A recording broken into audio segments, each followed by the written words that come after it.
네, 안녕하세요. 모든 수학입니다.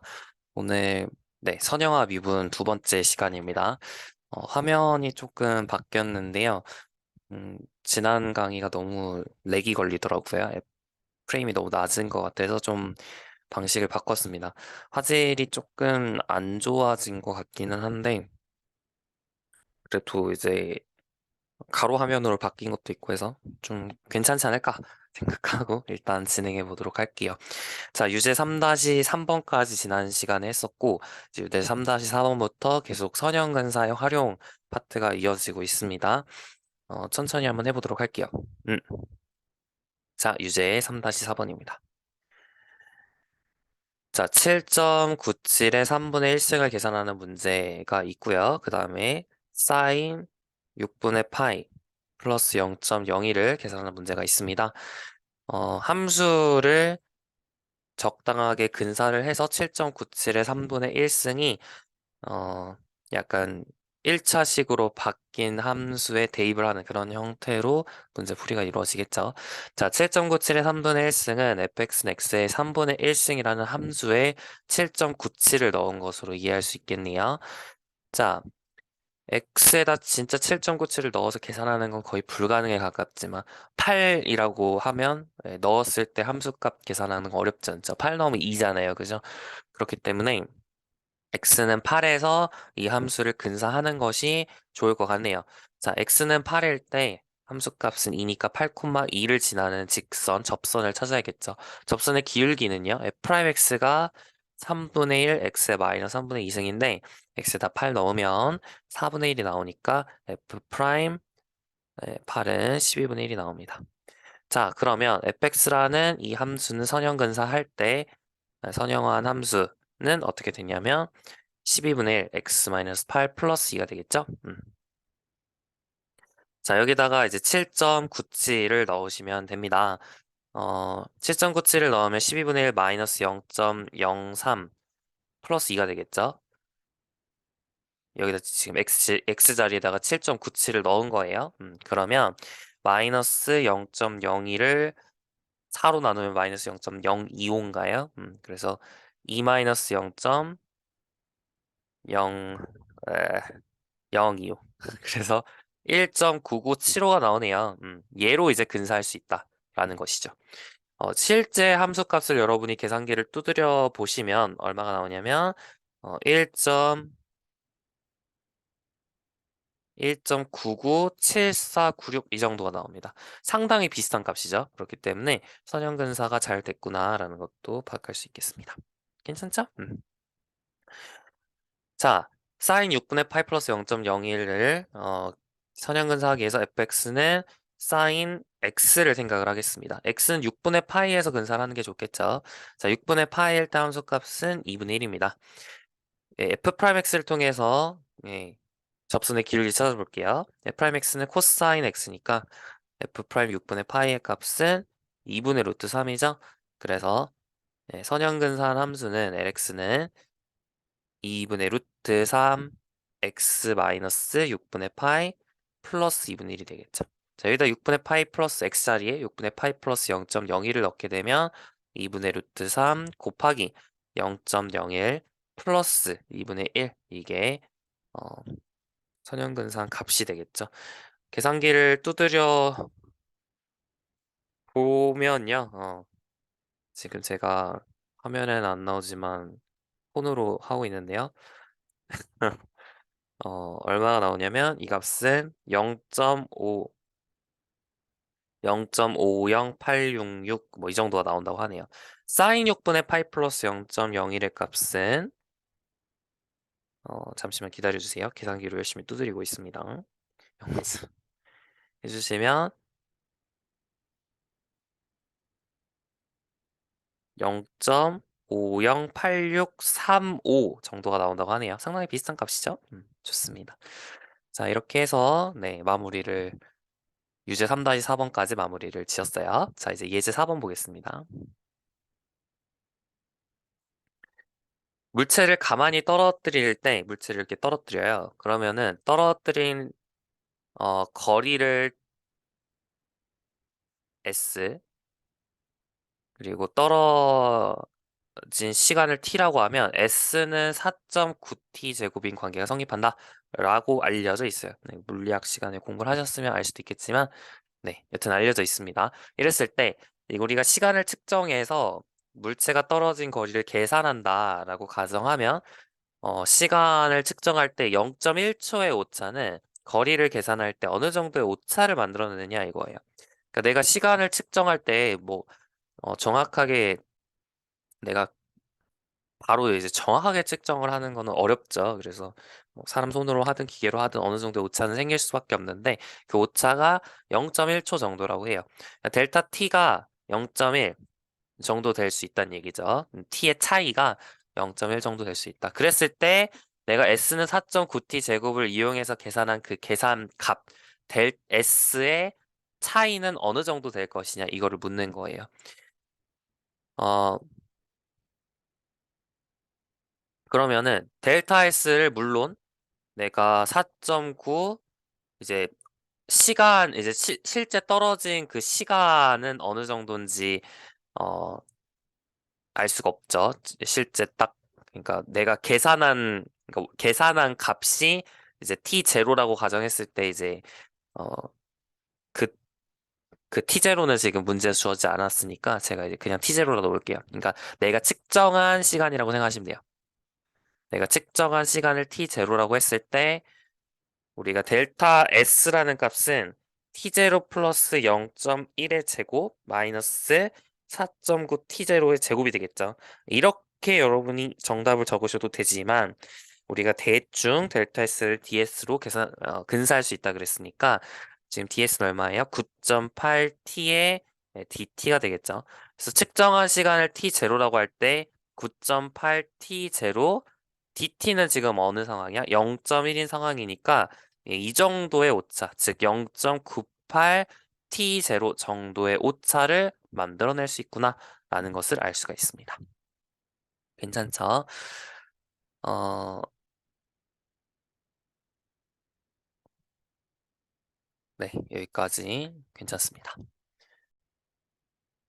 그러면은 우리가 뭐 내가 측정한 만약에 시간이 2였다라고 가정을 하면 한 2m 정도의 오차가 발생을 한다는 얘기고 단위는 여러분 어 시가 얘를 초라고 할 때 얘는 이제 미터로 생각을 하시면 돼요.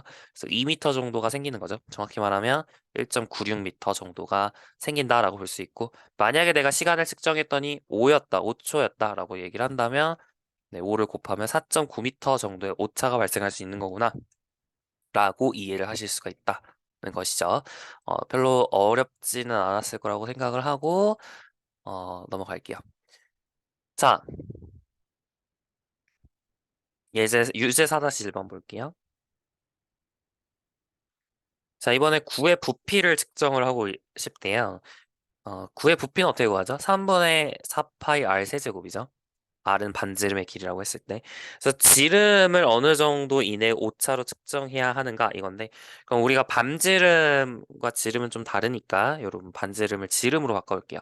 자, 지름은 다이아미터의 앞글자를 따서 다이아 다이아미터 이거의 앞글자를 따서 이제 D로 많이 표현을 하는데요. 자, 그러면 D는 2R의 관계식이 있을 테니까 R 대신에 2분의 D를 넣어주면 38에 24분의 4 파이 D의 세제곱, 즉 6분의 1 파이 D 세제곱 이런 식으로 표현하실 수가 있겠죠. 괜찮죠? 좋습니다. 자, 그럼 우리는 델타 V, 그죠? 이 9의 부피가 델타 V가 자 3% 이내의 오차로 수정을 해야 된대요. 자, 퍼센트라는 거는 절대 오차일까요? 그러니까 우리가 변화를 두 가지로 저번 시간에 갈라 설명을 했었죠. 절대 변화, 상대 변화. 자, 퍼센트는 기본적으로 어떤 전체 양분의 일부를 얘기하는 거죠. 여러분 소금물의 농도라고 얘기를 했을 때도 소금물의 양분의 소금의 양 이렇게 되잖아요. 그러니까 전체 분의 일부를 얘기를 하는 거기 때문에 상대 변화에 해당됩니다. 즉 다시 말하면 여러분이 절대 오차라는 개념은 V분의 델타 V로 이해하시는 게 올바른 이해 방법이에요. 즉 얘가 0.03 이내로 하기 위해서 여러분 퍼센트라는 건 100을 곱해야죠. 100을 곱했을 때 3보다 작거나 같아야 되니까 0.03 이하가 되면 되는 겁니다. 자, V분의 델타 V가 0.03 이하가 되도록 하려면 델타 D는 어느 정도여야 되는가? 이걸 지금 묻고 있는 거예요. 괜찮죠? 자, 델타 V를 물론 직접 계산할 수도 있겠지만 아까도 얘기했지만 그거는 별로 좋은 방식이 아니죠. 그러니까 계산하기가 좀 귀찮으니까 그렇게 해도 돼요. 좋은 방식이 아니라는 건 좀 어폐가 있는 말인데 델타 V를 여러분이 직접 계산할 수도 있지만 선형근사를 이용해서 좀 더 쉽게 계산할 수 있다. 델타 V를 DV로 근사를 시키는 거죠. 자, DV 계산해 봅시다. D에 관해서 라지 D에 관해서 미분을 해주면 2분의 1 파이 라지 D의 제곱 D 라지 D가 되겠죠. 여기까지 괜찮죠? 자, 그렇기 때문에 결국 V분의 델타 V가 0.03 이하라는 뜻은 무슨 뜻이냐면 어 2분의 1 파이 D의 제곱 DD는 우리가 델타 D랑 똑같이 생각하시면 돼요. 저번에도 우리가 선형근사를 시킬 때 독립변수인 DD는 델타 D랑 똑같은 걸로 취급하고 우리가 선형근사 시킨 거였죠. 2분의 1 파이 D 제곱 델타 D 나누기 V로 근사가 된다 이거예요. 여기까지 괜찮죠? 얘는 얘랑 비슷해지는 겁니다. 괜찮죠? 근데 지금 V는 6분의 1 파이 D 세제곱이란 말이에요. 자, 그럼 약분을 하면 얘는 얼마냐면 D분의 델타 D에다가 3 곱한 것 이렇게 해당이 되겠죠. 그래서 얘가 0.03 이하가 되도록 하면 된다 이겁니다. 얘랑 좀 색칠할까요? 얘랑 비슷하니까. 결론은 뭐예요? D분의 델타 D가 0.01 이하여야 된다. 즉 다시 말하면 D에 대한 상대 오차가 0.01 이하여야 되기 때문에 D는 1% 이내의 오차로 측정되어야 한다. 이거죠. 로 측정되어야 함. 이런 식으로 답안을 작성하시면 되겠습니다. 여기까지 괜찮죠? 좋습니다. 자, 이제 다음으로 넘어가 보도록 할게요. 유제 4-2번. 계속 비슷한 예제들이 이어지고 있는데요. 자, 빌딩으로부터 9m 떨어진 거리. 자, 빌딩이 이렇게 있어요. 이게 이제 빌딩. 뭔가 빌딩 같이 안 생겼는데요. 자, 빌딩으로부터 9m 떨어진 거리에서 철수가, 죄송해요. 철수가, 빌딩의 높이를 여러분 계산하고 싶습니다. 철수는 철수가 이제 빌딩의 높이를 계산을 하려고 해요. 철수는 지면과 철수가 빌딩의 꼭대기를 바라봤을 때 이루는 각. 지면과 철수가 빌딩의 꼭대기를 바라봤을 때 이루는 각이 75도로 측정했대요. 네, 그랬을 때 빌딩의 높이를 4% 이내 오차를 갖도록 측정하려면 각도는 어느 정도의 오차만이 허용되는지를 묻고 있어요. 어, 네, 해보죠. 그러니까 철수는 각을 측정해서 빌딩의 높이를 측정을 하고 싶어요. 그죠? 어떻게 측정할까요? 높이 h는 탄젠트 세타의 9를 곱한 값으로 측정을 하겠죠. 여기서 세타는 75도로 여기까지 이해 가시죠? 왜냐면은 우리가 삼각비에 의해서 어, 밑변분의 밑변분의 높이, 그죠? 밑변분의 높이가 탄젠트라는 걸 알고 있으니까. 그래서 탄젠트 75도, 9 곱하기 탄젠트 75도로 높이를 측정을 할 거예요. 자, 9는 이제 변하지 않는 값이고 내가 실수할 수 있는 값은 이제 철수가 측정하는 각밖에 없다고 생각을 하는 거죠. 자, 그랬을 때 세타는 75도. 그럼 우리가 얘기해야 되는 건 델타 H 나누기 H, 그죠? H분의 델타 H가 0.04 이하가 되도록 하려면 세타에 대해서 어느 정도 오차만이 허용되는지, 네, 이걸 묻고 있는 겁니다. 자, 해볼게요. 자, 마찬가지 계속 비슷한 얘기를 계속 반복하고 있는데요. 델타 H라는 값은 우리가 DH로 근사를 할 수 있고, DH는 구탄젠트 세타를 미분하면, 여러분 이제 여기서 세타는 항상 제가 75도 도로 하면은 이제 미분하기가 곤란해지죠. 도 단위로 바꿔서 하면은 미분하기 곤란해지니까 75도라고 적긴 했는데 라디안으로 바꿔서 읽어주세요. 여러분 라디안 바꾸실 수 있죠. 자, 75도는 4분의 파이하고 3분의 파이를 더한 값에 해당이 4분의 파이하고 40도가 35도를 더한 거니까 40보다 30도 6분의 파이하고 4분의 파이를 더한 거죠. 얼마예요? 12분의 5파인가요? 네. 맞죠? 12분의 5파이 라디안. 예, 이렇게 바꾸고 시작할게요. 자, DH는 9 시컨트 제곱 세타 D 세타에 해당이 되니까 자, 이걸 H로 나눈 거. 이거를 H로 나눈 거. 이게 0.042 하면 좋겠다 이거예요. 자, 그런데 여기서 우리가 H라는 값은 9 탄젠트 세타다라는 걸 지금 알고 있으니까 지우고 쓸까요? 안 예쁘니까. 9 탄젠트 세타다라는 걸 알고 있으니까 약분을 하시면 결국에 우리는 이제 세타분의 D 세타가 어느 정도의 퍼센트로 측정이 되는지가 궁금한 거죠. 그래서 다 넘겨주시면 0.04 탄젠트 세타 나누기 시컨트 제곱 세타 이게 성립하도록 세타분의 D 세타가 오른쪽에 있는 오차를 갖도록 여러분이 측정을 하시면 된다 이거예요. 지금 세타는 근데 12분의 5파이 라디안으로 초기 값이 주어진 상태니까 12분의 5파이를 여러분이 여기다가 대입만 하시면 되는 거죠.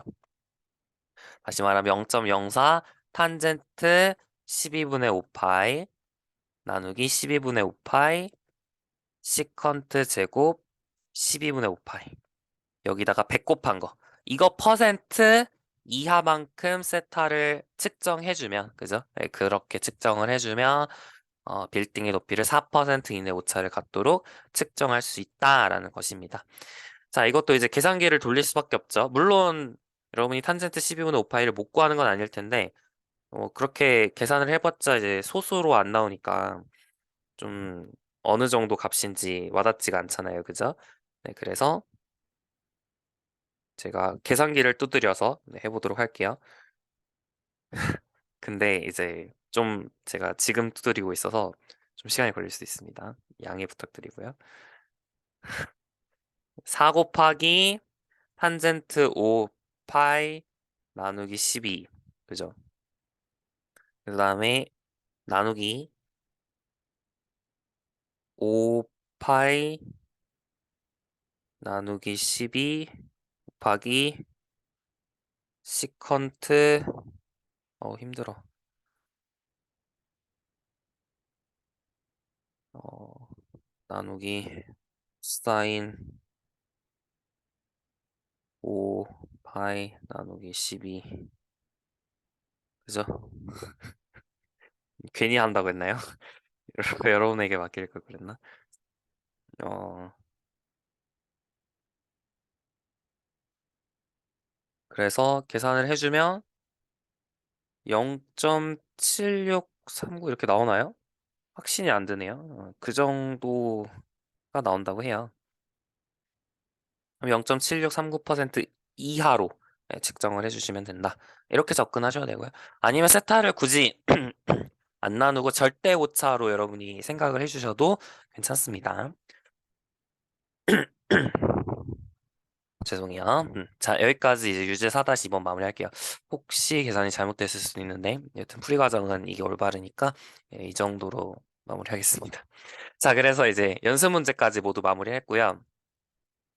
이제 우리가 해야 되는 거는 체인룰, 연쇄 법칙의 증명입니다. 우리가 합성함수 이용법을 공부를 했었는데,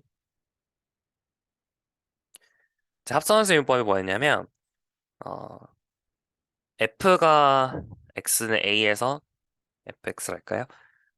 디퍼런셔블하다. 미분 가능하다.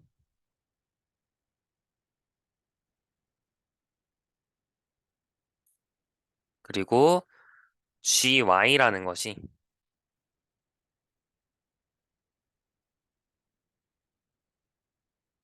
g A, GA래. FA, 그죠? FA에서 미분 가능하다. 그러면은 gfx라는 이 함수는 어디서 미분 가능해요? x는 a에서 미분 가능하고 그리고 그 함수의 도함수는 x는 a에서의 도함수는 어떻게 쓰는 게 좋을까? 이렇게 써도 여러분 뭐 크게 부담감 없죠? g서클 f를 x에 대해서 미분한 거 여기다가 x는 a 대입한 거 그죠? 크게 무리 없죠? 그러니까 g서클 f의 도함수에 x는 a 대입한 거 이 뜻이에요. 이거는 g 프라임 f의 f 프라임 a다. 자, 이게 이제 연쇄 법칙 또는 합성함수 융법입니다. 자, 이거를 우리가 고등학교 때는 어떻게 증명을 했냐면 이런 식으로 증명했어요. 자, 얘를 우리가 y라고 놓고 얘를 이제 z라고 놓으면 우리가 결국 dz, dx가 궁금한 거거든요. 이건 어떻게 계산하냐면 리미트 델타 x가 0으로 갈 때 델타 x분의 델타 z로 계산하죠. 자, 근데 우리가 얘를 델타 y분의 델타 z, 델타 y 나누기 델타 x 이렇게 쓸 수 있는데 자, fx가 x는 a에서 미분 가능하다는 건 델타 x분의 델타 y가 수렴한다는 뜻이에요. x는 a에서. 그죠? 그 다음에 gy가 미분 가능하다는 건 리미트 델타 y분의 델타 z가 수렴한다는 뜻이에요. 그죠?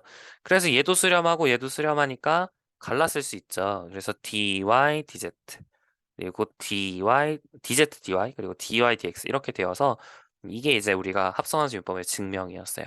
사실 엄청 문제가 되는 건 아니에요. 어느 정도 일리가 있는 풀인데 문제가 되는 게 딱 하나예요. 다 다른 거 문제가 되지 않고 딱 하나 문제가 되는 게 있는데 얘를 얘로 갈라 쓰는 과정에서 이제 델타 y를 분모에 적은 거 이게 이제 문제가 됩니다. 다시 말하면 델타 y가 0이 될 수 있는 가능성이 있거든요. 델타 y가 델타 x가 0으로 간다는 건 절대 0은 아니란 뜻이죠. 그렇기 때문에 여기에 이제 델타 x 이곳에 분모가 있는 건 상관이 없는데 델타 y는 델타 x가 0이 아니어도 0이 될 수 있어. 예를 들어 그냥 가장 쉽게 상수함수 생각해 보세요. 상수함수 같은 건 어때요? 그쵸? x가 변함에 따라 y 값은 변하잖아. 그러니까 델타 x가 0이 아니더라도 델타 y 자체는 0이 돼 버릴 수 있어요. 그러니까 분모가 지금 0이 된 상황이 발생하는 거니까 이런 경우는 이제 그러니까 이런 케이스가 만약에 있다면 이런 논의를 진행할 수 없겠죠. 문제가 있다는 얘기예요. 그래서 이런 방식으로 증명하는 건 이제 어느 정도 인투이션은 보이지만 그러니까 증명이 엄청 막 완전 틀린 건 아닌데 그래도 그렇게까지 올바른 증명은 아니라는 거죠. 그래서 이제 이 증명을 이제 엄밀한 증명을 해보려고 하는데 이제 이 과정에서 우리가 어 사실 어 약간 우리가 approximation이라고 하는 게 어느 정도 아이디어가 쓰인다고 생각을 해서 이제 토마스 미적분학에서 여기다가 넣은 것 같아요. 사실 엄청 쓰인 건 아니고요. 굉장히 심플한 아이디어에서 출발합니다. 그렇게 어렵진 않은데 한번 해보도록 할게요. 증명. 이거 증명은 처음 보면 약간 헷갈릴 수 있어요. 그래서 좀 잘 보셔야 되는데 우리 교재에 나온 증명이랑 좀 조금 제가 다른 방식으로 설명을 할 거예요. 교재에 있는 거는 좀 어, 엄밀하게 보이지 않을 수 있거든요. 네, 제가 처음 봤을 때 느낌은 그랬어요. 이제 엄밀하게 증명하겠다라고 해놓고서 이제 포마스에 있는 증명을 보면 저게 엄밀한가? 라는 생각을 들 수 있기 때문에 엄밀한 증명이 맞긴 맞거든요. 근데 그 스테이트하는 그러니까 그 방식이 그런 서술하는 방식이 조금 여러분에게 어려울 수도 있을 것 같아서 좀 제가 다른 방식으로 설명하도록 하겠습니다. 아이디어는 똑같아요. 사실 그 토마스에서 서술하는 방식과 제가 지금 말할 방식은 아예 거의 그러니까 아예 똑같습니다. 아예 똑같은데 말만 조금 다르게 할 거예요.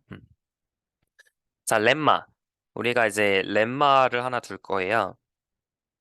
카라테오도리 시어렘이라고 부르는 책도 있어요. 근데 이제 너무 시어렘이라 부르기에는 정리라 부르기에는 너무 그냥 단순한 거라 그냥 렘마로 하고 넘어가겠습니다. 자, F가 X는 A에서 미분 가능하다라는 것이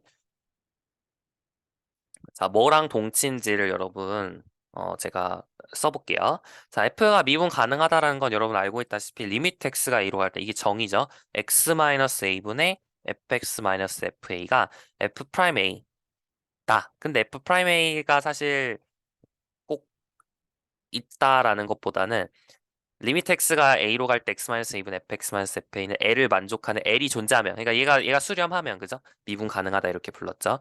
이걸 만족하는 l이 존재한다.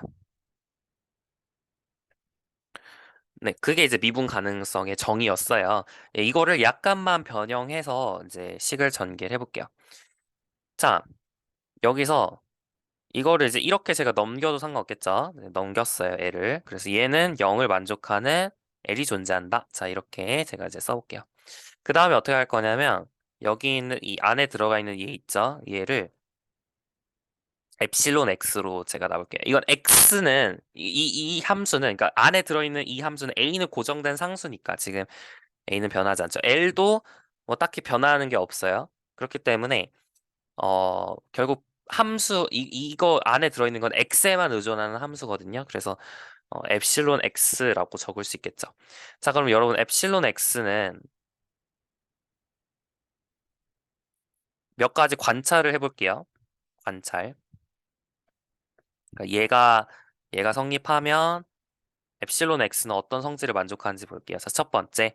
자, 엡실론 x 넘기면 fx-fa 나누기 x-a가 L 플러스 엡실론 x가 되잖아요. 그죠?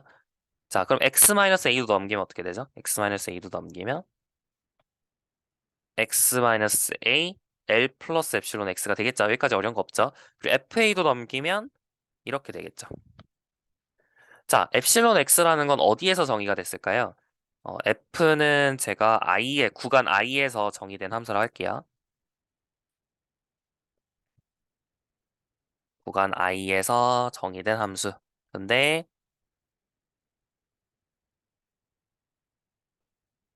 이 i는 A를 포함하고 있다고 생각을 해봅시다. 엡실론 x는 그러면 어디서 정의가 되어 있을까요? 자, x-a분의 fx-fa는 fa-l인데 x가 a만 아니라면 다 잘 정의가 되겠죠? i에서는. 그래서 x가 i인 곳에서 다 정의가 되는데 a를 제외한 곳에서는 다 정의가 될 거예요. 괜찮죠? 자, 그렇기 때문에 자, 이 식은 x가 a가 아닌 곳에서는 다 잘 성립하는 겁니다. 그러니까 x가 a만 아니면 x가 i에 있긴 해야겠죠. x가 a만 아니면 다 성립하는 식이에요. 그냥 식 변형을 한 거니까 제가 뭐 어려운 얘기 한 거 아니잖아요. 그죠? 자, 그 다음에 두 번째. 또 뭘 아냐면 리미트 x가 a로 갈 때 엡실론 x가 0이라는 사실을 알아요. 자, 그러면 생각을 해보자. 자, 엡실론 x가 a로 갈 때 0으로 간대. 근데 엡실론 x는 a에서 정의가 안 됐거든요. 그럼 x는 a에서 그냥 정의를 해버릴게요. 뭐로? 0으로 정의를 해버릴게. 그러면 엡실론 x라는 이 함수는 함수값과 극한값이 같죠. 그렇기 때문에 연속이 되지 않아요. 그래서 엡실론 x는 continuous at x는 a. 괜찮죠? 내가 만약에 x는 a에서 0이라고 그냥 정의를 해버리면 엡실론 x라는 함수를 정의가 원래 안 됐으니까 그냥 정의를 하는 거예요. 그렇게 정의를 해버리면 x는 a에서 연속이 되겠죠. 그리고 또한 뭘 할 수 있어요? x는 a가 아닐 때 지금 이 식이 성립한다고 했었는데 x는 a일 때도 성립하게 돼요. a를 대입해 보세요. 그럼 어떻게 되죠?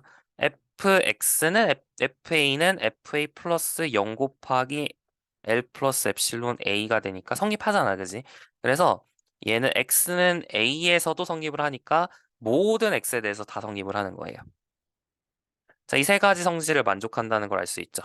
이 세 가지 성질을 만족하는 델타의 엡실론 X가 존재한다.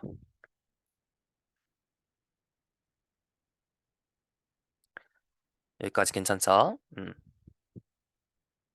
이 사실을 알 수가 있어요.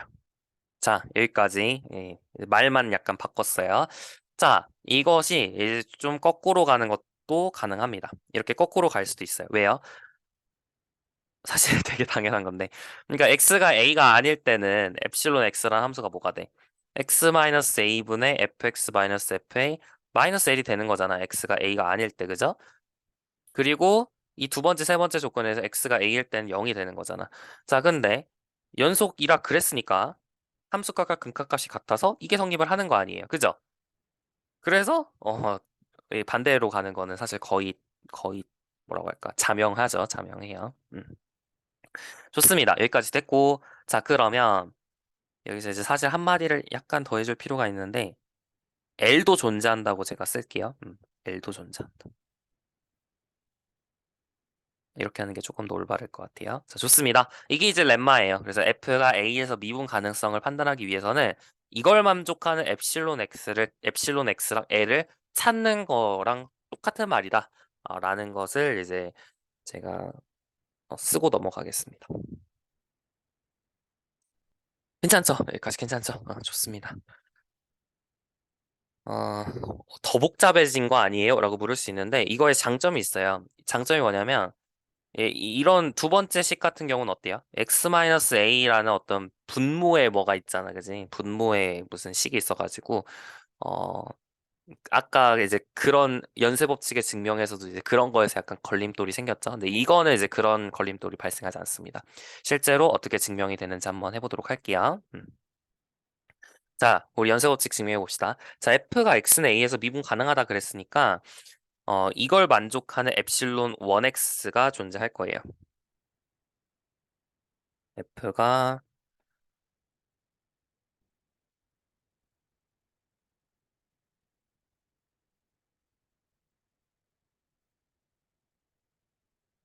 어떤 엡실론 1x라는 함수가 있고 그 다음에 함수 값이 L이라는 게 존재하는데 근데 사실 그 L은 미분 계수일 수밖에 없죠. f가 만약 미분 가능하다면 미분 계수일 수밖에 없어요. 그죠?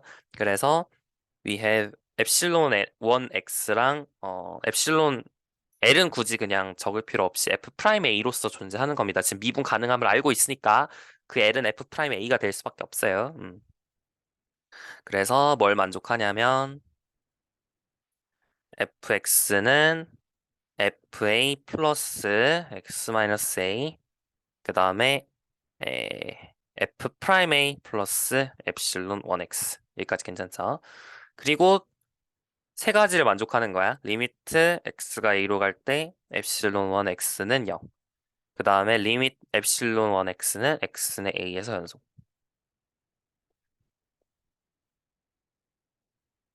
여기까지 괜찮죠? 응. 죄송해요. 목이 좀 아프네요. 자, 마찬가지야. 똑같은 거를 G에서도 우리가 쓸 수 있습니다. 잠시만요. 이거 좀 줄일 수 없나? 어, 변환을 누르면 안 되네요. 복제할게요. 똑같은 거를 이렇게 베껴서 G에다가도 해보죠.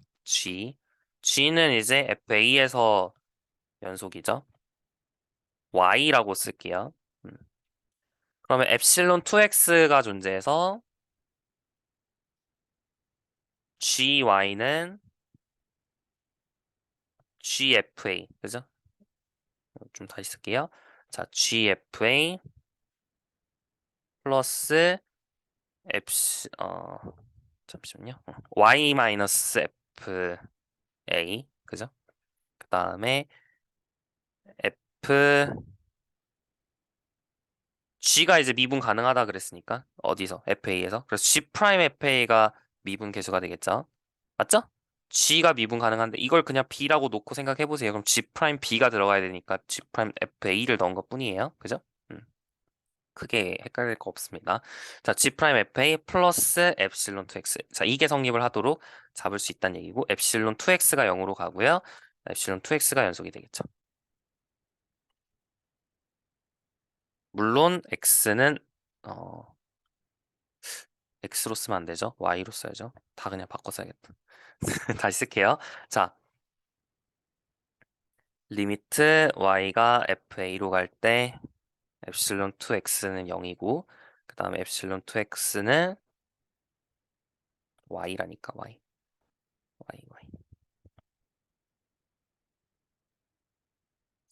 continuous set y는 fA. 여기까지 괜찮죠? 자, 좋습니다. 이걸 이제 알고 있는 거예요. 이 사실들을 알고 있어요. 자, 그러면 우리가 이제 증명해야 되는 거는 이제 gfx에 대해서 이 형태로 만드는 게 목표예요. 자, 그러면 y 자리에 그대로 fx를 지금 넣어주면 되죠. 지금 이 y, 이거는 아무 y에 대해서는 다 성립하는 거거든. g가 정의되기만 한다면 이거는 아무 y에 대해서는 다 성립하는 거니까 fx를 넣어도 문제될 거 하나도 없어요. 자, fx를 넣어볼게요. 그럼 gfa 플러스 fx 마이너스 fa. 그죠? 어려운 거 없죠? 그다음 g 프라임 fa 플러스 엡실론 2 fx 이렇게 되겠죠. 자, 그리고 fx-fa를 앞에서 이렇게 변형할 수 있죠. 이 파랑색 이 부분에 의해서 변형할 수 있어요. 그래서 얘는 이제 fa 플러스 x-a f 프라임 a 플러스 엡실론 1x다라고 이제 앞에서 얘기를 했었죠. 자, 그러면 정리를 해볼게요. 자, gfa 미안해요. fx가 얘랑 똑같은 거니까 이제 fx에서 fa 뺀 거는 이게 되겠죠? 괜찮죠? 여기까지 좋아요. 자, 그 다음에 그러면 gfa x-a 그 다음에 얘랑 곱하면 되겠죠? 자, 곱해주면 g 프라임 fa f 프라임 a 그죠? 하나하나 지금 곱해주고 있어요. g 프라임 fa 엡실론 1x 그리고 어 f 프라임 a 엡실론 2 fx 그 다음에 엡실론 1x 엡실론 2 fx 자 이런 식으로 전개가 되겠네요. 여기까지 괜찮죠? 자 이제 거의 다 왔어 거의 다 왔어. 자 우리가 이제 미분 가능성을 판단하기 위해서 gfx가 x는 a에서 미분 가능한지를 판단하기 위해서 뭘 확인하면 되는 거냐면 자 여기다가 제가 f 자리에 g 서클 f를 집어넣어 본다고 얘기를 해보자. g 서클 f를 집어넣었을 때 그러니까 g 서클 f가 x는 a에서 미분 가능한지 판단을 하려면 여기 f에다가 g 서클 f 집어넣은 게 성립하는지 확인하면 되는 거죠. 그러니까 이게 성립하도록 하는 엡실론 x랑 l이 존재하는지 판단하면 끝나요. 그리고 그 엡실론 x는 이 두 가지 조건을 만족하는지 확인하면 되는 거고 괜찮죠? 그럼 다시 돌아와서 봅시다. g 서클 fx, g 서클 fa 똑같죠? 그 다음에 x-a 똑같죠? 뭐가 달라요? 이게 L이고 이게 이제 엡실론 X 역할에 해당되는지를 판단하면 끝난다는 얘기예요. 자, 이거는 상수니까 L이 될 수 있어. 여기는 이 오른쪽이 과연 그 두 가지 조건을 만족할지를 판단하면 되는 거야. 지금까지 이해되시죠? 자, 이걸 엡실론 X라 놨을 때 앞에 있는 이 두 가지 조건, 이 두 가지 조건이 성립하는지 그것만 판단을 하면 다 확인을 한 거니까 G서클 fx가 미분 가능해지는 거죠. x는 a에서. 괜찮죠? 자, 그래서 그 엡실론 x가 리미트 x가 a로 갈 때 엡실론 x가 0으로 갈지 판단하고 엡실론 x가 x는 a에서 연속이 될지 판단을 하면 되겠다 이 얘기예요. 두 가지 확인해야 된다고. 리미트 x가 a로 갈 때 엡실론 x가 0으로 갈지 그리고 엡실론 x가 x는 a에서 연속이 될지 이걸 판단하면 된다고요. 자, 해봅시다. x가 a로 갈 때 얘 0으로 가는 거 맞죠? 이거 0으로 가죠. 엡실론 x가 아까 0으로 간다 했으니까. 그죠? 기억나죠? 여기서 했잖아요. 그 다음에 얘 0으로 갈까요? 잘 생각해봐. 자, 리미트 x가 a로 갈 때 엡실론 2 fx예요. 자, 이게 0으로 가는지 판단을 해야 되는데 자, 엡실론 2는 x는 a에서 연속이에요. 그러니까 fa에서 연속이야. 맞지? 그러면 우리가 앞에서 자리 바꿀 수 있다 그랬죠. 연속이니까. 그래서 x는 a로 갈 때 fx 이게 성립을 하고 f는 미분 가능하니까 연속이죠. 그래서 엡실론 2 fa가 되죠. 네, 그래서 fa에서 0이 되잖아요. 연속이니까. fa에서 연속인데 극한값이 0이니까 0이 돼야 될 거 아니야. 그래서 0이 나옵니다. 그래서 얘도 0으로 가요. 괜찮죠? 얘가 0으로 가고 얘도 0으로 가죠. 그래서 전체적으로 엡실론 x 0으로 가는 거 확인했어요. 맞죠? 그 다음 엡실론 x가 연속인가? 연속이죠. 왜요? 엡실론 1x의 극한값 그러니까 극한값이 지금 다 0으로 간다는 거 확인했는데 이제 실제로 a를 넣었을 때 그 함수값이 0인지 판단하면 되는 거잖아요. 근데 다 넣어보시면 다 0이잖아요. 그래서 연속이 됩니다. 그래서 우리가 증명을 좀 엄밀하게 써야 되니까 말을 좀 붙여볼게요. 자, 이렇게 쓰고 다시 다 지우고 여러분은 일시정지 할 수 있으니까 제가 지워도 괜찮죠? 자, 여기까지 우리가 판단을 했는데 여기까지 쭉 판단을 했는데요. let epsilon x를 g 프라임 fa epsilon 1x 더하기 f 프라임 a epsilon 2 fx 더하기 epsilon 1x epsilon 2 fx라고 합시다. 그러면은 리미트 x가 a로 갈 때 epsilon x가 0이고 epsilon은 x는 2에서 연속이 되죠. 여러분 아까 제가 설명한 거를 좀 풀어 써서 더 쓰셔도 돼요. 그러니까 이런 것들은 조금 자명하지 않으니까 여러분이 좀 더 풀어 쓰고 싶으시면 쓰셔도 됩니다. 자, 그러면 therefore 앞에 렘마에 의해서 G서클 F는 연속이 되겠죠. 아, 미안해요. differentiable at x네. 괜찮죠? 자, 이렇게 하고 네, 마무리를 짓도록 하겠습니다. 좀 처음 하면은 좀 조금 헷갈리죠? 사실 쉽진 않은데요. 이거를 굳이 한 이유는 나중에 비슷한 논증이 또 쓰일 때가 있으니까 한 거고 좀 받아들이시면 나중에 뭐 역함수 정리나 음함수 정리 증명할 때 좀 편하지 않을까 싶어요. 미적분학 과정에서는 이 논법이 엄청 중요하진 않지만 어, 그래도 좀 알아두시면 어떨까라는 생각이 듭니다. 자, 좋습니다. 여기까지 했고요. 그래서 이제 교재에 있는 내용들은 모두 마무리를 했어요. 이제 예제, 유제들도 다 풀었고, 그럼 우리 이제 남은 거는 이제 문제입니다. 문제 1, 2, 3, 4, 5, 6, 7, 8, 8개 문제가 준비되어 있는데, 챕터 3는 여기서 마무리가 되는 거라서 미분법에 관련된 모든 문제를 여기 넣었어요. 다시 말하면, 어, 꼭 선형화 근사에 관련된 문제가 아니더라도 좀, 챕터 3에 해당하는 내용에 관련된 좀, 볼만한 문제가 있으면 다 넣었습니다. 그래서, 어, 한번 해볼게요. 한번 해볼게요. 일단, 문제 1번하고 2번 이번 시간에 해보고, 나머지는 다음 시간에 해보도록 하겠습니다. 자, 두 번 미분 가능한 함수 fx를 이번에 2차식으로 한번 근사를 해보자 이거예요. 자, 우리가 fx를 1차식으로 근사를 할 때 f 프라임 a x-a 플러스 fa로 근사를 했었죠. 그럼 여러분이 2차식으로 이제 근사를 할 때 얘를 이제 1차식으로 근사한 게 이제 이런 모양이었고 2차식으로 근사를 하기 위해서 이제 어떻게 근사를 할 거냐면 b0 더하기 b1 x-a 더하기 b2 x-a 제곱 이런 식으로 2차식으로 근사를 하고자 해요. 쿼드라틱 어프록시메이션을 하고자 합니다.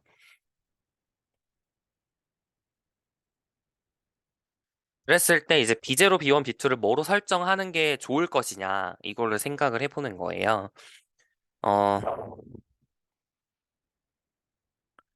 물론 여러분이 이제 생각할 수 있는 건 여러 가지가 있겠죠. 방법이 여러 가지가 있는데 이제 그 중에서 많이 쓰는 방법이 뭐냐면 이 함수를 내가 qx라고 했을 때 이 함수를 qx라고 했을 때 a에서의 함수 값이 같아야 되는 건 이제 사실 그래야 될 것 같죠. a에서 비슷해지는 걸 주장을 하고 싶으니까. 그리고 앞에서도 미분계수 그러니까 기울기, 접선의 기울기랑 곡선의 기울기가 같게 이거는 이제 그대로 유지를 하고 싶어요. 그러니까 앞에서 했던 1차 근사에서 얻었던 좋은 성질들은 그대로 유지를 하고 이계도함수까지 같으면 어떨까? 이거를 이제 생각을 해보는 거예요. 이 세 가지를 모두 만족하도록 B0, B1, B2를 처리할 수 있지 않을까? 이런 식으로 근사를 하는 걸 스탠더드 쿼드라틱 어프로시메이션이라고 얘기를 하게 됩니다. 자, 해볼까요? FA는 QA면 어떻게 돼요? A 그냥 그대로 대입하면 자 FA랑 QA랑 같아 QA가 얼마야? 지금 B0잖아, 그지? 그래서 FA가 B0가 되도록 놓으면 되겠구나. 괜찮죠? 자, 그 다음에 내가 B0, B1, B2를 맘대로 잡을 수 있는 거예요. FA는 맘대로 못 잡죠. FX는 주어진 거니까. 자, 그 다음에 q 프라임 a는 어떻게 되죠? q 프라임 x가 뭔데요? x에 관해서 미분하면 b1 더하기 2b2 x a잖아요. 그래서 a 집어넣으시면 f 프라임 a가 b1이 되도록 잡으면 되겠다.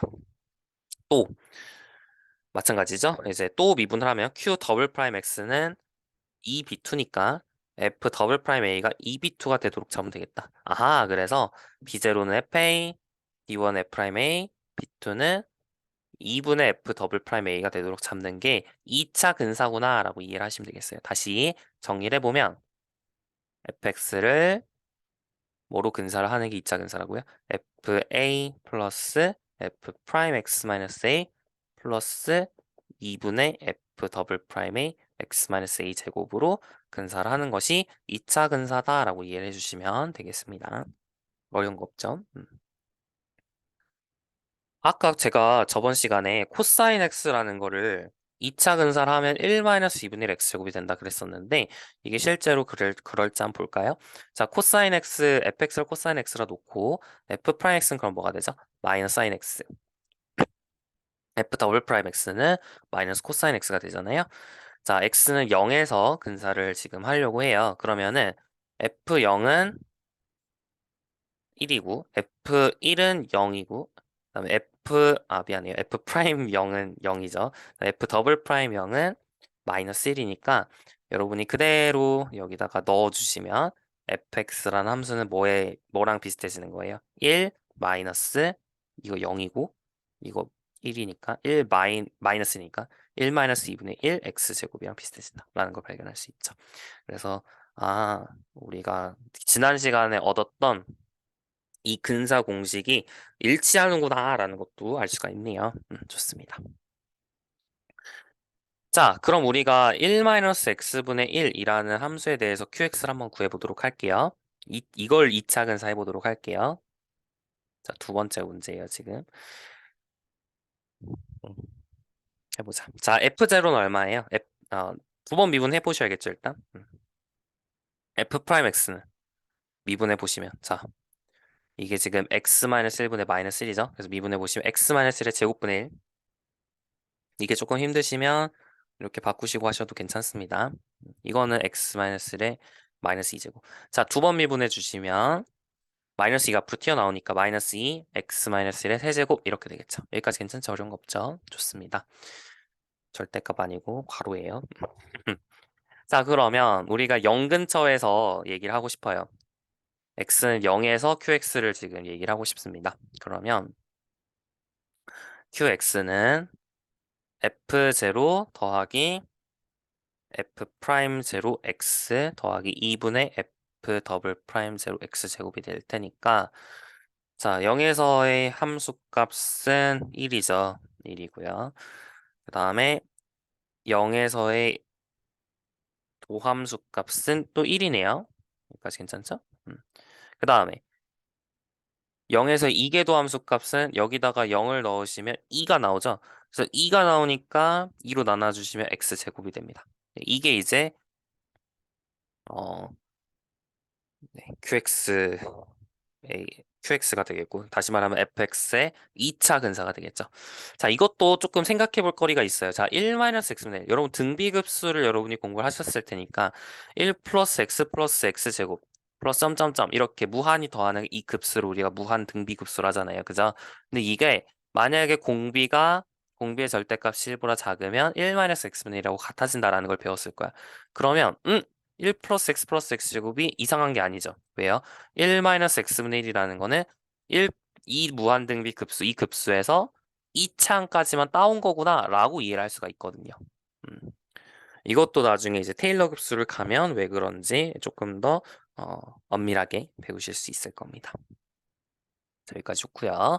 자, 문제 2번까지 하고 마무리 지을게요. 자, fx는 x에서 미분 가능한 함수이고 lx는 1차 함수를 하자. 5차 ex를 fx에서 lx 뺀 거라고 얘기를 했을 때 lx가 x에서 fx의 선형근사식의 필요충분 조건은 2a는 0이고 리미트 x가 a로 갈 때 2x 나누기 x-a가 0인 것이 보이죠? 지금 이게 뭔 얘기라는 거냐면 그러니까 선형근사식이 왜 우리가 이런 식으로 근사를 하는 게 좋은 것이냐 이거를 이제 설명하고 있는 거예요. 사실 별로 어려운 건 아닌데 일단 주어진 정보는 fx가 x는 a에서 미분 가능.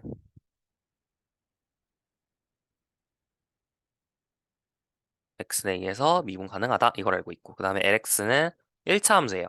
선형근사시가 아니에요 아직. 1차 함수 리니어 폴리노미얼 이라는 걸 알고 있어. 자, 그리고 EX는 어떻게 주어지는 거냐면 LX에서 FX에서 참값에서 근사값을 뺀 거죠. 그래서 실제 얘는 근사값이 아직은 아니지만 그래서 EX를 이제 오차의 앞글자를 따서 쓴 거겠죠. 어쨌든 이렇게 놨어요. 자, 그랬을 때 우리가 이제 보여야 되는 건 뭐냐면 LX가 linear approximation 폴리노미얼이 아니라 그냥 식이 아니라 approximation이 될 필요 충분 조건은 이 2a가 0이고 리미트 x가 a로 갈 때 2x 나누기 x-a는 0인 것임 보이죠. 그러니까 내가 fx를 lx로 근사한다 가정했을 때 오차 함수가 이 두 조건을 만족해야 된다는 거죠. 실제로 a에서의 오차는 0이 돼야 되고 그 다음에 a에서의 오차는 x-a보다는 빨리 0으로 가야 돼 이거예요. 다시 자, 여러분 생각을 해보자. x가 a로 가면 분모도 0으로 가고 분자도 0으로 가야지 수렴을 하잖아요. 분모가 0으로 가니까 분자도 0으로 가야 되잖아. 근데 0으로 수렴했다는 건 무슨 뜻이냐면 분자가 더 빨리 0으로 갔다는 거야. converge faster. 그죠? x는 a로 0으로 가는 속도가 더 빠르다는 거예요. x가 x-a가 0으로 가는 속도보다. 즉 x가 a로 갈 때 ex라는 이 오차는 x가 a로 가면 갈수록 더 빠르게 0으로 A로 간다 그러니까 0으로 간다 이 생각을 할 수가 있는 거죠. 그러니까 1참수보다는 훨씬 빨리 0으로 간다라고 이해를 할 수가 있어요. 그러니까 이 오차함수는 A 근처에서 굉장히 어 0으로 빨리 가는구나 라는 사실을 알 수가 있죠. 그래서 이제 linear approximation이 좋은 거다라고 이해를 하는 거예요. 여튼 이걸 굳이 하는 이유에 대해서 제가 설명해 드렸고 증명 자체는 굉장히 단순해요. 그냥 하라는 대로 하면 되는데 자 해볼게요. 자 LX가 linear approximation이다 라는 건 무슨 뜻이냐면 LX를 네, FA 플러스 F 프라임의 X-A로 이제 정의를 했다 이 얘기죠. 자 그럼 이 X는 뭐가 되는 거냐면 FX 마이너스 FA 마이너스 F 프라임의 X-A가 되는 거고 그러니까 2A는 얼마야? 그냥 대입만 하면 되죠? A 대입하시면 0 나오잖아요. 그죠? 그리고 리미트 x가 2로 갈 때 x-a분의 자 2x fx-fa 마이너스 f 프라임 a x-a 이거를 이제 계산을 하고 싶은 건데 자 보시면 아시겠지만 네, 약분하고 이제 fx가 미분 가능하니까 x는 a에서 그죠? x는 a에서 이제 미분 가능하잖아요. 그래서 얘는 죄송합니다. 0으로 가죠. 그래서 증명 끝. 자, 이제 역으로 가는 걸 보일게요. 자, 이런 EX가 이제 EX fx LX로 정의를 했는데 이게 성립을 한다면 리니어 어프록시메이션일 수밖에 없다 이 얘기죠. 자, LX가 어떻게 생겼는지 모르겠으니까 제가 B0 플러스 B1 X-A라고 놔볼게요. 어떻게 생겼는지 모르겠으니까 괜찮죠? 자, 그러면 EX는 fx에서 LX 뺀 거라 그랬으니까 B0 마이너스 B1 X-A가 되겠죠. 자, 우리가 알고 있는 건 EA가 0이라는 걸 알고 있는 건데 여기다 0 대입해 보시면 FA-B0가 되죠. 그래서 B0는 FA가 나오고 그 다음에 리미트 x가 A로 갈 때 X-A분의 EX가 0이라는 사실을 알고 있죠. 자, 여기다 넣어 봅시다. 그럼 리미트 x가 A로 갈 때 B0가 지금 FA라는 걸 알고 있으니까 그대로 넣어 볼게요. fx-f0 FA 마이너스 B1 X-A 이걸 X-A로 나눠주고 이게 0이라는 거죠. 이거는 리미트 x가 A로 갈 때 x-a분의 fx-fa 마이너스 b1인데 이게 f 프라임 a잖아요. 그죠? 그래서 b1은 f 프라임 a가 되어서 결국 끝났죠? Therefore lx는 어떻게 되는 거냐면 fa 플러스 f 프라임 a x-a가 되어서 증명 끝 하고 넘어가시면 되겠습니다. 괜찮죠? 자 여기까지 해가지고 문제 1번까지 문제 2번까지 모두 마무리 지었습니다. 자, 다음 시간에는요, 문제 3번, 4번, 5번, 6번, 7번, 8번 다 풀어보고, 이제 조금 시간 남으면 챕터 4로 넘어가서 이제 뉴턴스 메서드에 대해서 얘기를 해보도록 하겠습니다. 자, 수고 많으셨습니다. 다음 시간에 뵐게요.